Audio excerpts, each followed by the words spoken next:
Hi. In the previous video, we've described how this process of finding maximum and minimum, of course relative, is done using the derivative. But we were doing it in a very general setting, using only graphical interpretation. Now, let's combine what we learned before. So, how to calculate derivatives with the graphical interpretation. And look, we're going to do it using two cases where finding maximum and minimum is extremely trivial. Because we know very well how those functions look like, how they are behaving, so we can simply just make sure that the procedure we're going to use works. Okay, so let's start with a function that we know very, very well, which is the quadratic function y equals x squared. Look, this function we know very, very well. Looks like this.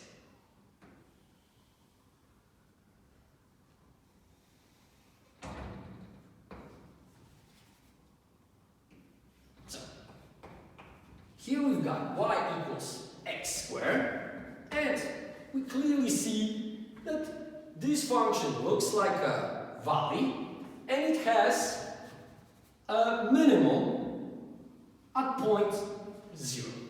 Now, let's see if we're going to get actually this outcome by calculating derivative. Now, look, derivative of this function, let's denote it as y prime, is simply equal to 2x, right? Now, it's really, really easy to also draw this function on a graph. So, look, now, what I'm drawing over here is a linear function to x. Y equals to x, but of course here it's y prime. Okay, and this function is upward sloping and it's going through the origin. Okay, now let's see what do we get from the derivative and how does this derivative describing our function. Okay, look, first we see over here that the function is downward sloping. So as we are moving on axis to the left, function is going down lower and lower and lower. And what do we see over here? Look, to the left of 0, value of the derivative is negative. And this makes perfect sense. We said, remember, this is the key thing to the entire process over here. Derivative measures the slope of the function at a given point. So look, if derivative is negative, function should be downward sloping. Now, what is happening to the right of the point 0? Look, here we see that the function is increasing. It's taking bigger and bigger values. And what can we say about the derivative? Look, derivative over here is positive. So finally, we can ask the question, what is happening in the middle? Look, we said that at this particular point, the slope of the function is equal to 0. What is the value of derivative at this point? It is exactly 0. And look, it all makes perfect sense. This is an upward sloping function, right? This is y prime equals 2x, right? So, this function takes lower and lower values with lower and lower x, right? And we see that it's getting closer and closer to 0. That here, we of course have negatively sloped function. Then it turns into 0 when x is 0, and then it goes to be positive, and our original function then is upward sloping. Okay, but let's notice one more thing.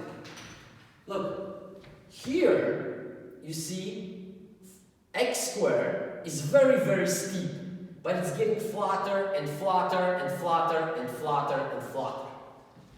And what is happening over here? Look, here, values of the derivative are very big in absolute terms, which means they are, for lack of a better term, very, very negative. You know, they take very big negative values. But then, the value of the derivative is getting smaller and smaller and smaller and closer to 0.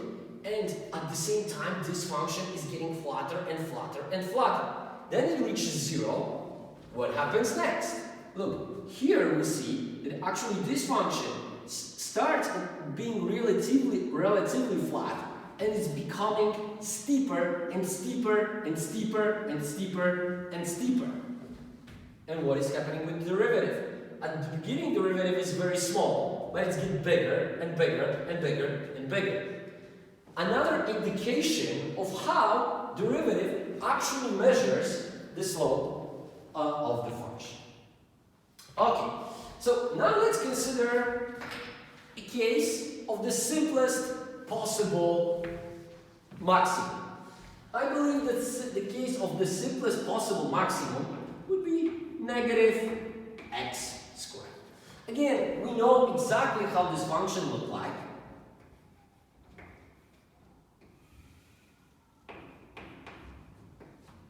And this function looks like this. Right? Okay. So, let's right away, just as we did before, calculate the derivative of this function. Let's denote it as y prime, and we get that this is negative 2x. And now let's put the graph of this function right below.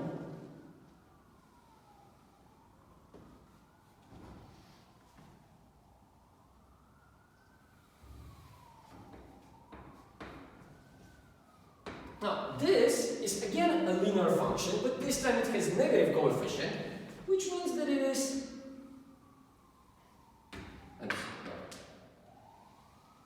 is downwards sloping. Okay, and again, let's see what is happening over here. Look, we see that here the parabola is upward sloping. It's getting bigger and bigger and bigger values. And what can we say about the first derivative? Well, the first derivative has positive values. Now, what is happening to the right of 0? Well, the function here is downward sloping. It's taking lower and lower and lower values. What can we say about the derivative? It is negative. Now, we also see that again, when our function here has slope equal to 0, at maximum, value of the derivative is 0. And again, look, we also see that here the function is relatively steep, and it's becoming flatter and flatter and flatter.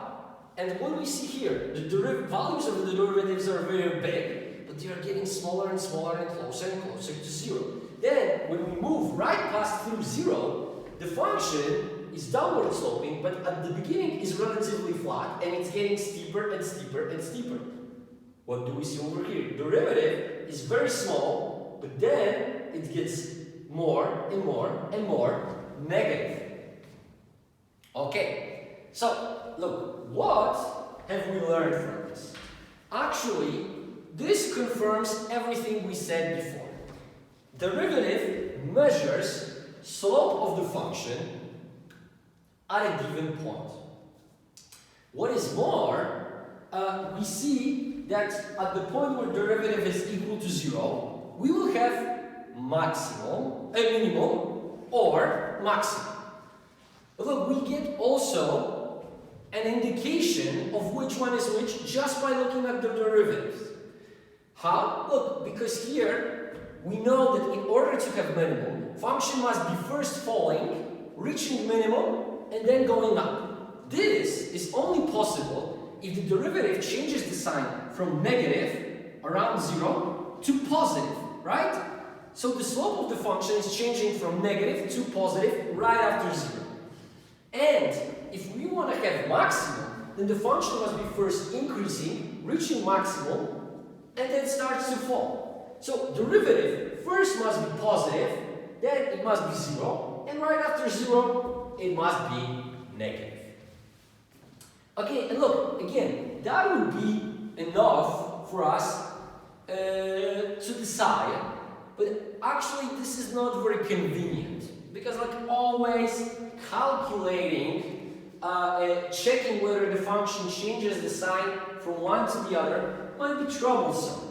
Especially that now we are just dealing with a very simple case, but of course we might have cases that are far more complex. So actually what we can do this time is to calculate derivative of the derivative. And this is what we're going to do here. We're going to calculate second derivative. Look, in this case, let's denote it by y-b's, which is equal to just 2. So if I want to draw this function over here,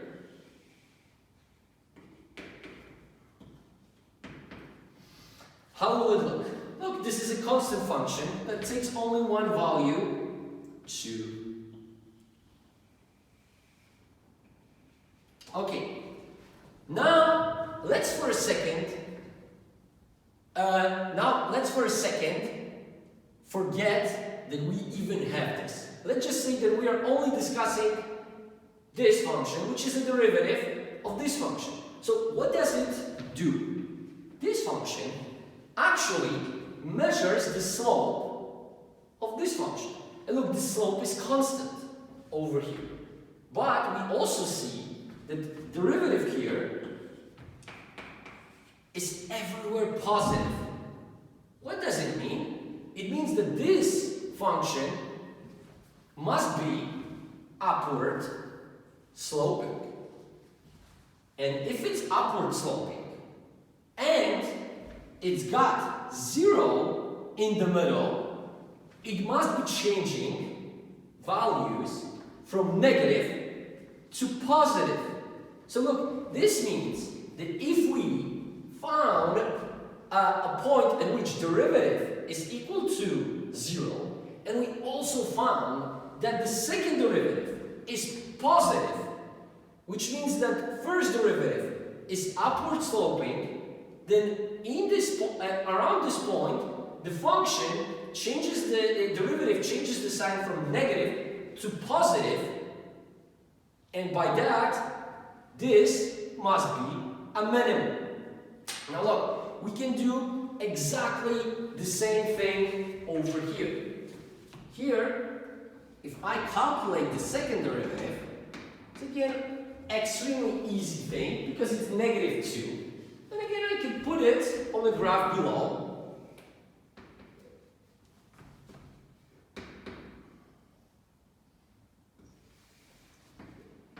And again, this is a constant function that always takes the same value, negative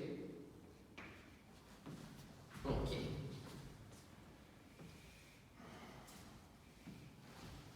And look, what can I say now? Again, for a second we forget about this, and look, this is the first derivative of this function, right?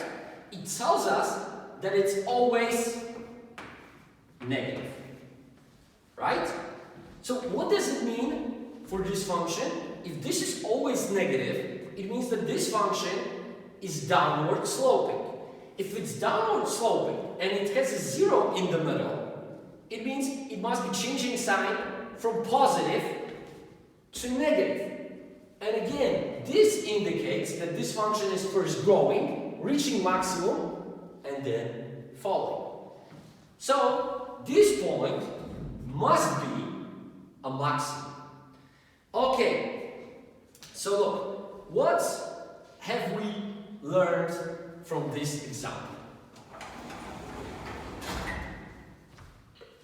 New slide. Look, we know that in this case we've got that first derivative over here is negative, then at this point over here first derivative is equal to 0, and to the right of this point derivative is positive.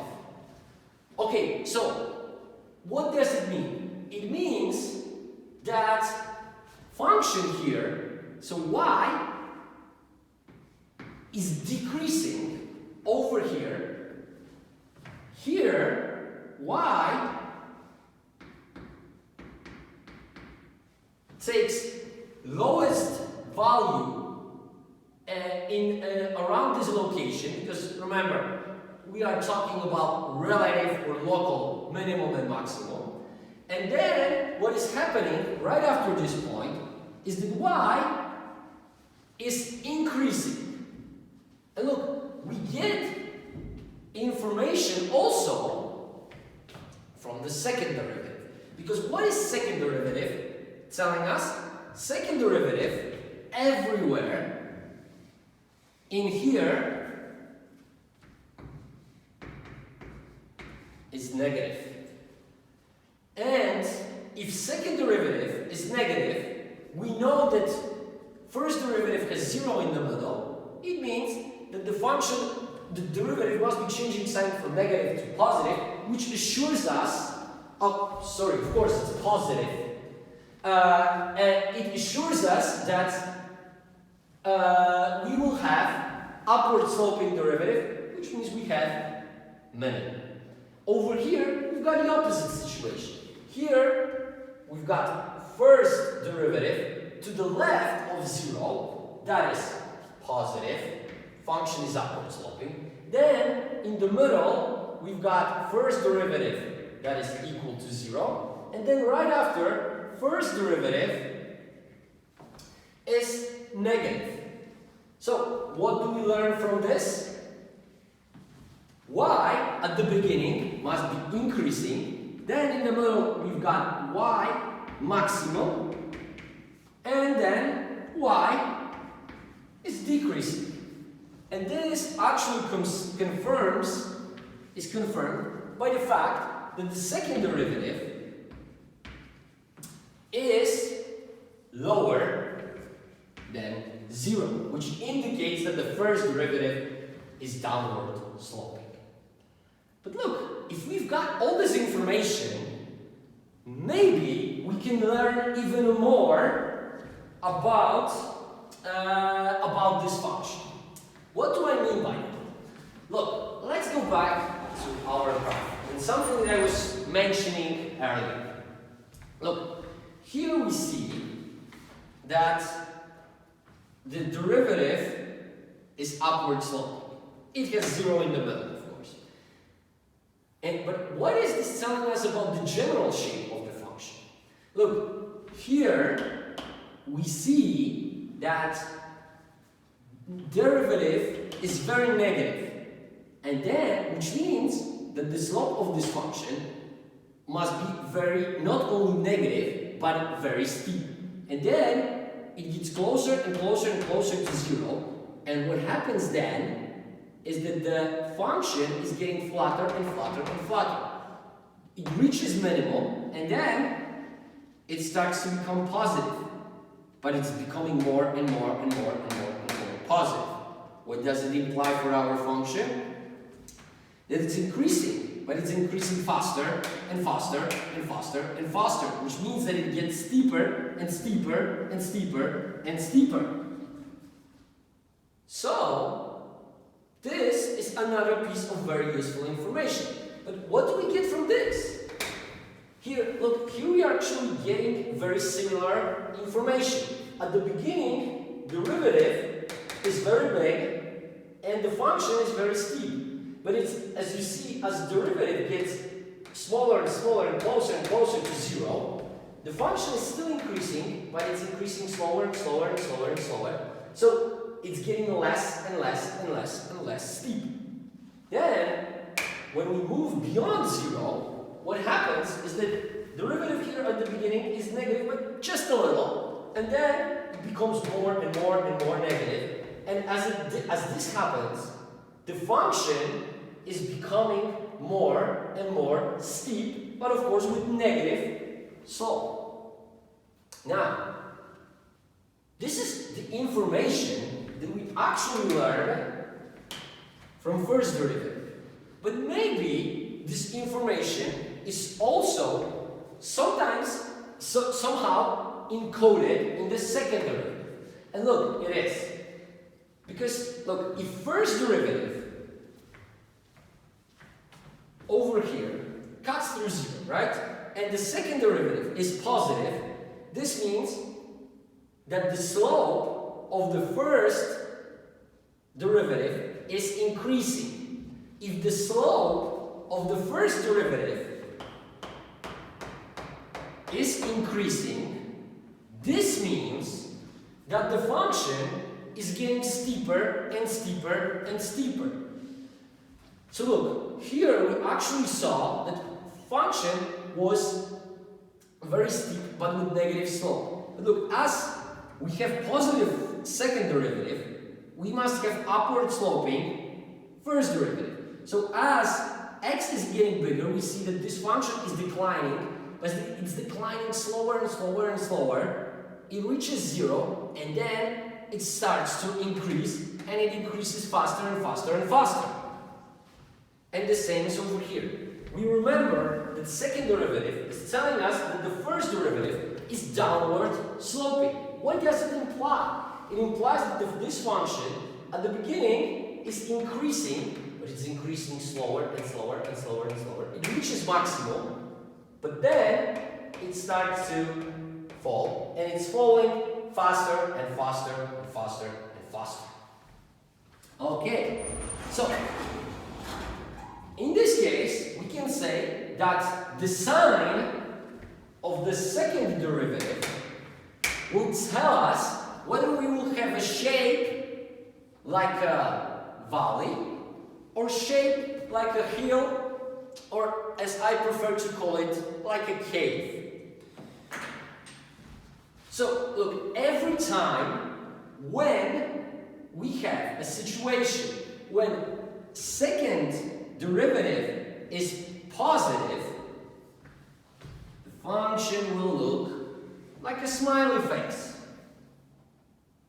Every time when second derivative is negative, the function will look like a frowny face.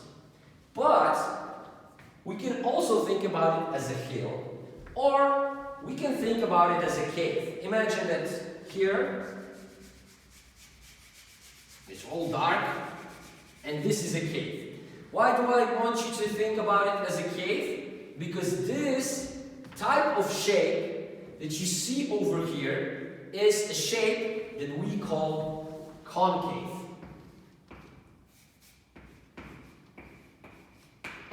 And look, this is a very good mnemonic device to remember it. Because when do we have a concave shape? When it does look like a cave. On the other hand, if we have this type of shape, we call it convex.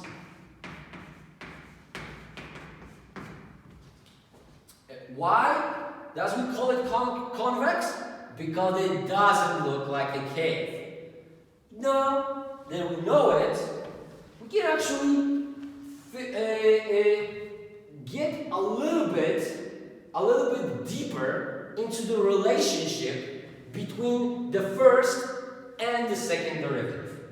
Because look, of course, we can have minimum only at the bottom of the valley.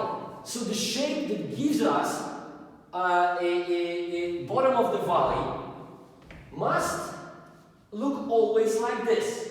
And look, it turns out, as you see over here, that this convex shape is always present as long as the second derivative is positive. Now, the convex shape, the concave shape that we see over here, is the only one that can produce a maximum.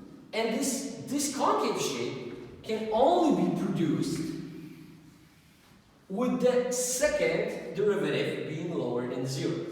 And look, I know that I explained it once, but let me explain it again. Look, second derivative is the first derivative of the first derivative, right? Okay, not very pleasant to hear, but I hope it makes sense in your head.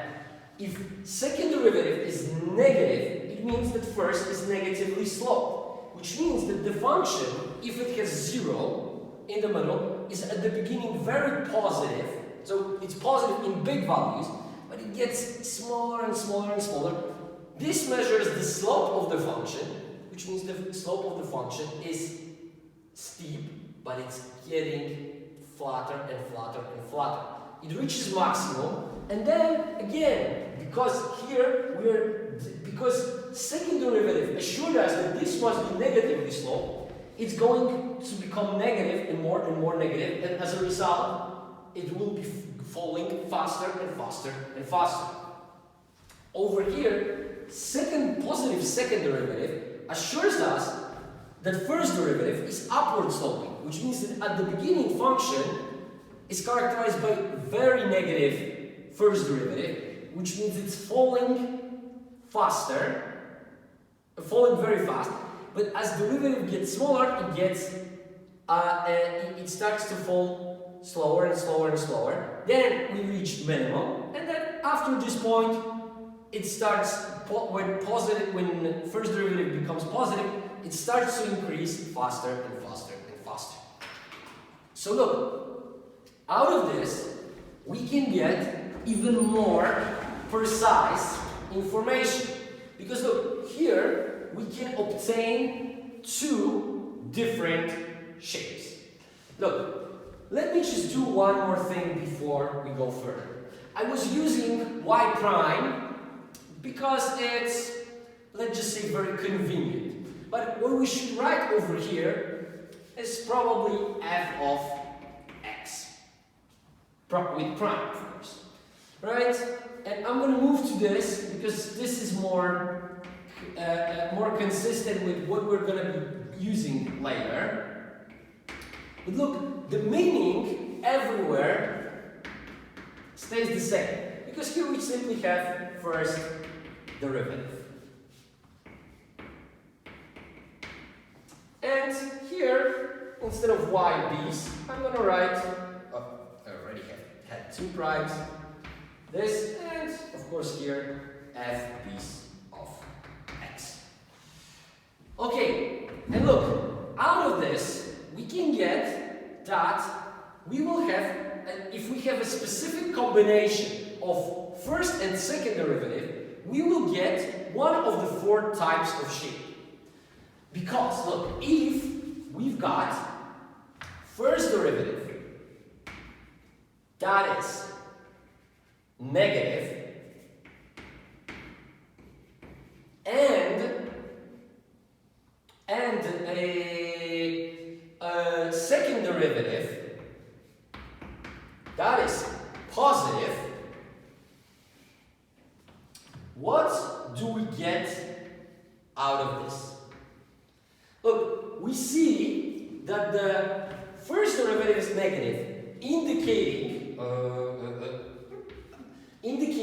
that the function is downward sloping. But look, second derivative is positive, indicating that the slope of first derivative is getting higher and higher, that the first derivative, slope of the first derivative is positive, which means that the values of the first derivative are getting higher and higher and higher. So every time when we will have the combination of these two, the shape we're going to get is this, and we're going to call it decreasing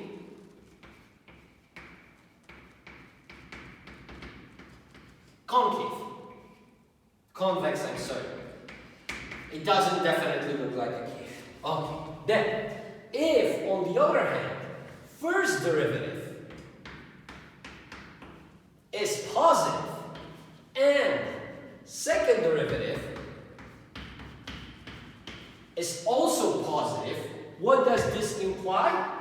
It means that function is upward sloping, right? And the first derivative is upward sloping, which means that it's getting higher and higher in values. This means that our function is increasing faster and faster. So in this case, we get a shape that we call increasing convex. Okay, so, but of course, now we've just dealt with convex functions. Let's move to concave. If first derivative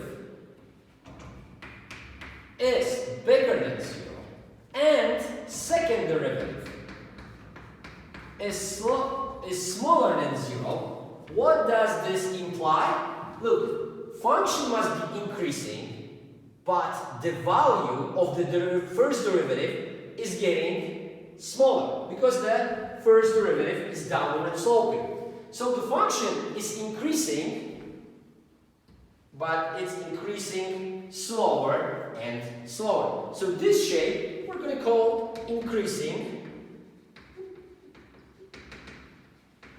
concave, which of course is like a part of a cave.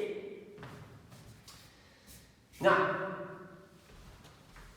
if now we will have f prime of x negative and f piece of x negative, what should we expect? Well, the function is has negative slope because first derivative is negative, and because the second derivative is also negative, it means that the value of the derivative is decreasing. So what type of shape are we going to have now? Shape where the function is decreasing and it's decreasing faster and faster. We of course call it decreasing concave.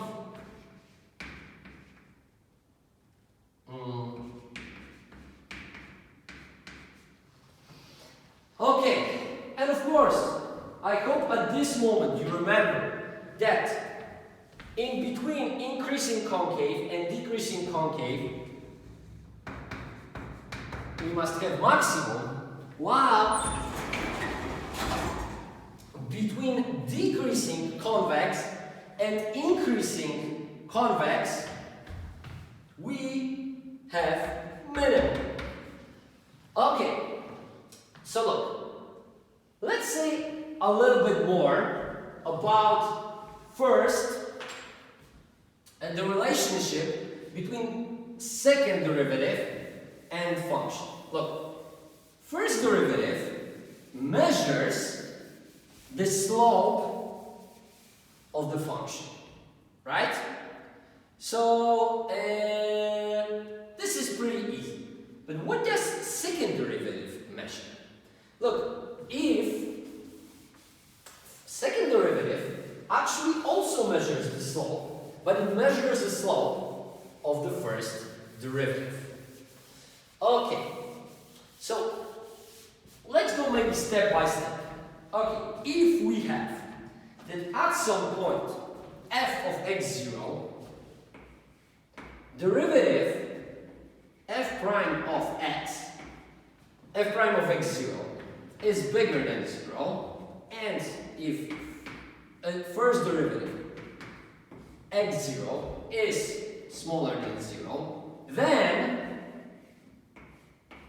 we get that at this point f of x at x0 is increasing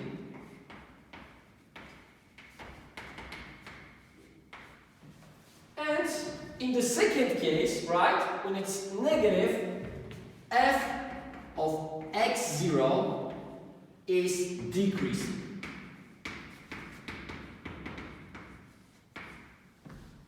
Okay, that was straightforward. But what about the two situations when we have second derivative that is positive or against second derivative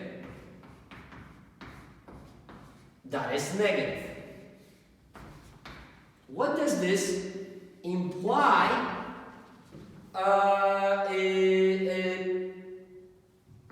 implies for our function?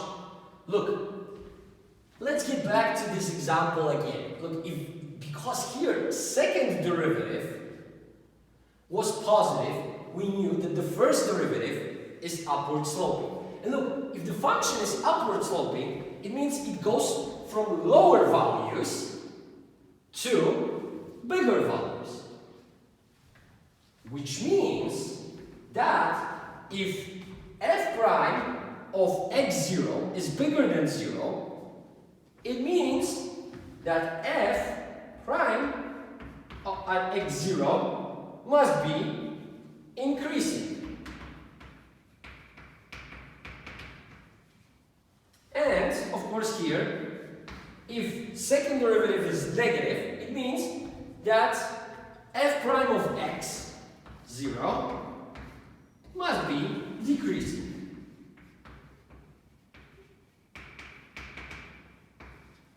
But now, if we know this, what does it mean for the original function?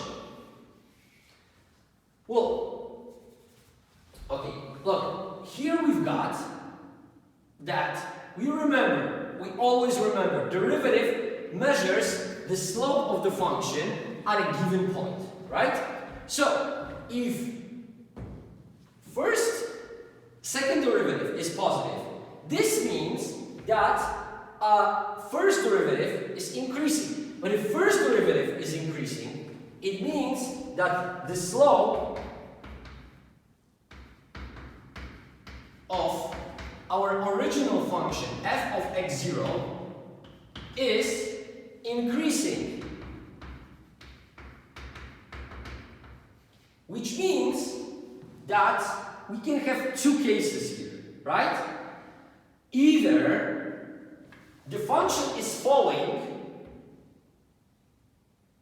but it's falling slower and slower, or it is increasing and it's increasing faster and faster. On the other hand, if now we've got that second derivative is negative, this means that the slope of the first derivative is that the first derivative is going down. What does it mean? Which means that the first derivative is going down. What does it mean? It means that the slope, maybe not of, let's write it as at f of x0 is decreasing.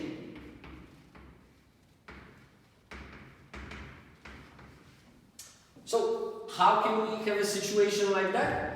If the function is increasing, it means that it increases slower and slower, but if it decreases faster and faster.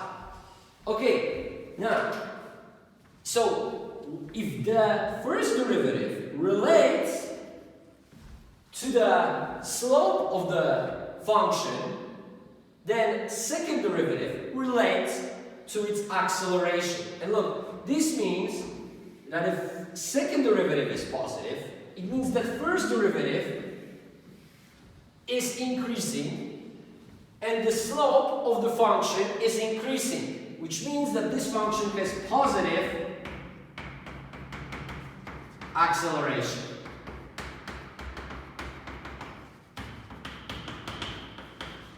And again, over here, if second derivative is negative, it means that the first derivative is decreasing, and if the first derivative is decreasing, the slope of the function is decreasing, which means we've got negative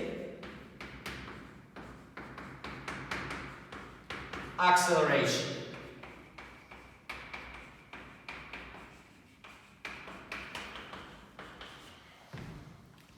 Okay, so our function will be either increasing slower and slower or decreasing faster and faster. Well, very well. So, look, we are very, very close to finally put down a formal test that will allow us to find maximum and minimum of a function. But before we go to it, let's consider one more specific case that may illustrate the necessity of using the specific conditions that I'm going to introduce to you in a couple minutes. Okay, so now let's consider again a function that we know very well. Y equals x cubed. How does this function look like? Well, this function looks like that.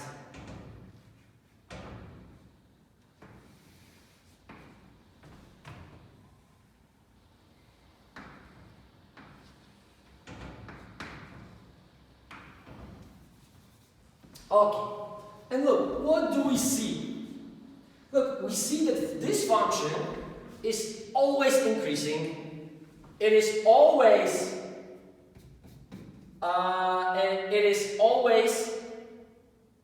it is concave to the left of 0, and it is convex to the right of 0. Okay, let's see if this is what we're gonna get if we calculate derivatives. Okay, so now y prime, so f prime of x, is equal to 3x squared. And look, 3x squared is another quadratic function, right? So, just, if I want to draw this function, I'm going to draw it in the following way. And of course here I have y prime. And look, what do I see over here? Here, our function is increasing, and the value of the derivative is positive. But to the right of point 0, function is increasing, but actually it's increasing faster and faster. Here was increasing slower and slower. Here, values of the derivative are positive. And now, let's see this example in more detail. Look, here we see that the derivative is positive, but it's getting smaller and smaller and smaller. And we see that the function is increasing, but at the decreasing rate, right? So it's getting flatter and flatter and flatter. It reaches 0, but then, right next to it, it starts to increase, and we see that the derivative is getting bigger and bigger and bigger. And the function starts to increase faster and faster and faster. Okay. So, but in this case we might have a problem, right? Because using first derivative test only, we could get that this point is a candidate for maximum. But let's see what happens if we calculate here the second derivative. And look, second derivative here is 6x. So if I want to draw the second derivative,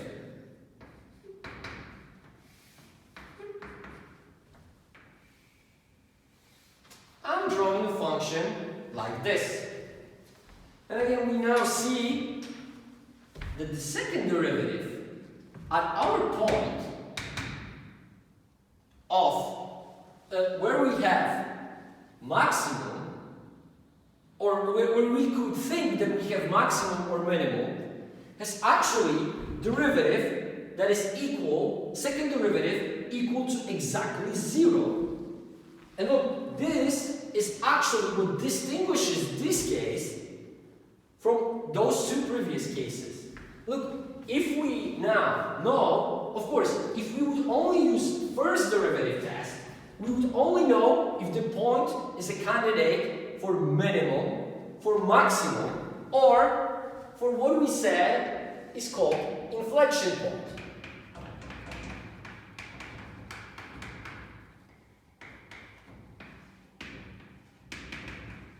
And look, now, this is the same inflection point I've been telling you about in the previous video, but now we can actually say it in a more professional way. Look, inflection point is a point where the curvature of the function is changing from concave to convex, or if we would have a function y equals negative x cubed, which would look like this, then we would have the opposite situation. It would be changing from convex to concave. So this type of point we're going to call inflection point. And look, this point will be characterized by the fact that derivative, first derivative, is either around this point always positive or always negative. Right? Because for this function, look, the second derivative would look negative 3x squared. It would look like this. And the third derivative, the second derivative would look negative 6x like this. So look, over here, if we have a situation when first derivative around some 0 point, critical point, is always positive, but the second derivative is 0, this means that we have inflection point. And we need to take this into consideration when we devise a test for relative maximum or relative minimum. And let me now specify this test for you.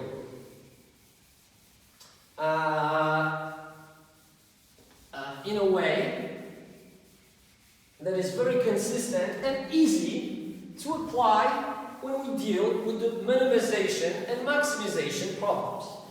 Okay, so let's call this conditions for relative maximum, maxima, or minima.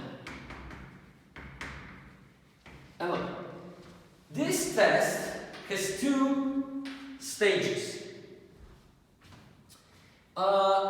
First stage is called first order condition, because we are using first order derivatives. For short, we usually use FOC, first order condition. And look, this condition is so-called necessary condition.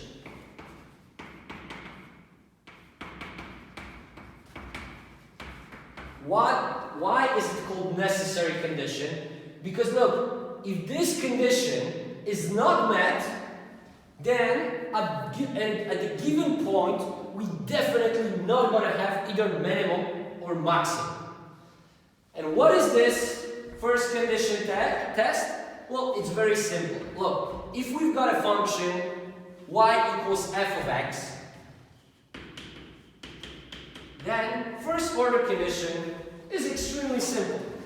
We calculate first derivative dy dx, or we can call it f prime of x, and we equalize it with 0, right? We're looking for points where slope of the function is equal to 0.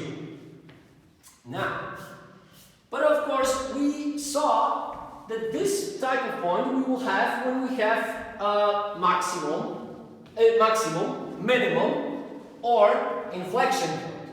So then we need to go to second order condition.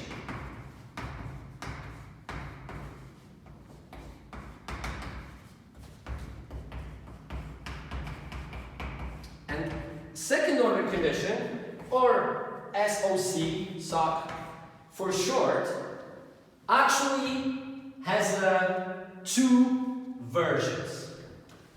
Okay, let me just get some colors and let me start explaining. Okay, first I'm going to show you the necessary version, and then I'm going to show you the sufficient version. And look, in all our applications in this class, we will be using only sufficient version.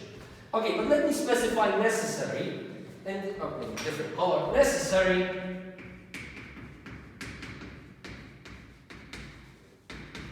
Necessary goes like this, that if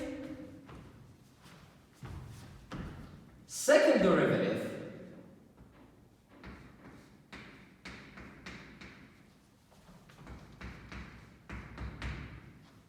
if the second derivative is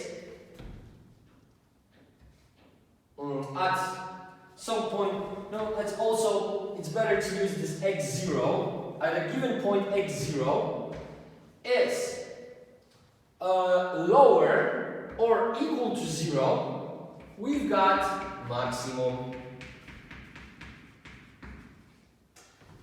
But if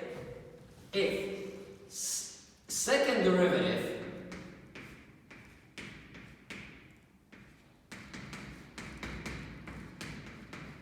is bigger or equal to 0, we've got minimum.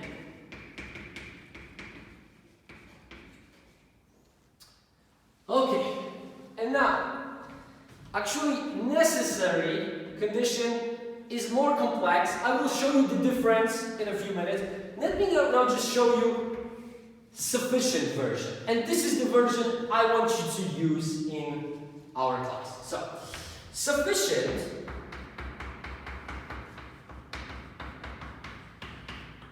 says that d squared y dx squared equal to fb of x0. If it's smaller than 0, this is definitely a maximum. If d squared y dx squared, so if the second derivative at a given point is lower than bigger than 0, this means that we've got minimum. Okay, why do we need to distinguish between those two cases? I'm going to illustrate you this with the example of a maximum, because example for minimum would be the same. Okay, look.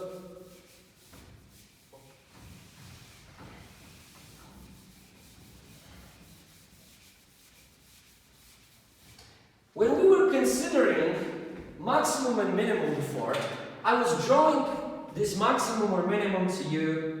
Maximum, let's take to maximum like this, right? So we had one point, one particular point on which slope of the function is equal to exactly 0. But there is a second possibility that we haven't included. Look, what if our function would look like that?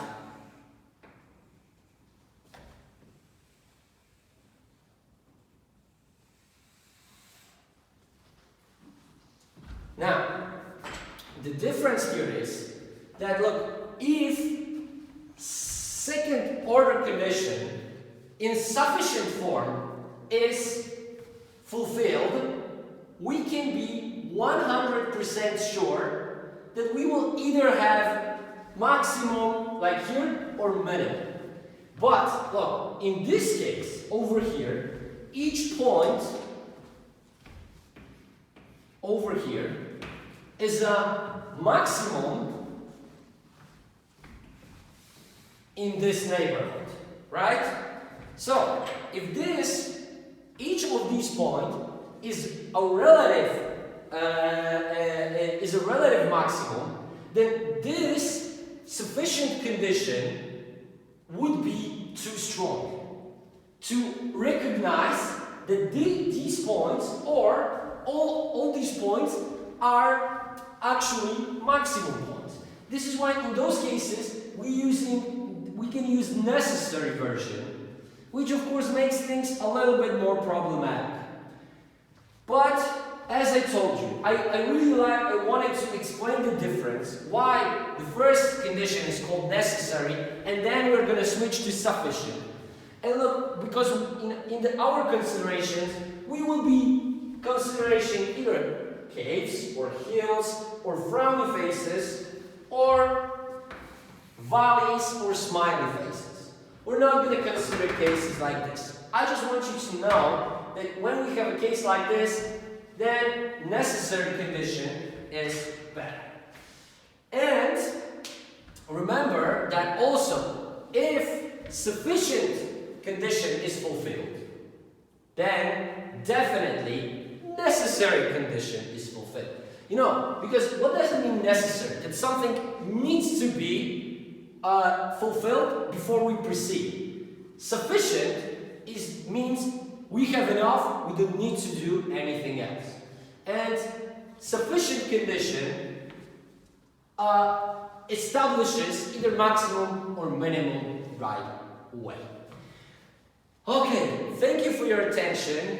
In the next video, I'm going to show you examples. Because now we get a lot of theory, but as you will see in those examples, using derivatives to drawing functions, finding maximum or minimum, is way easier than maybe it might seem from everything I've been saying thus far.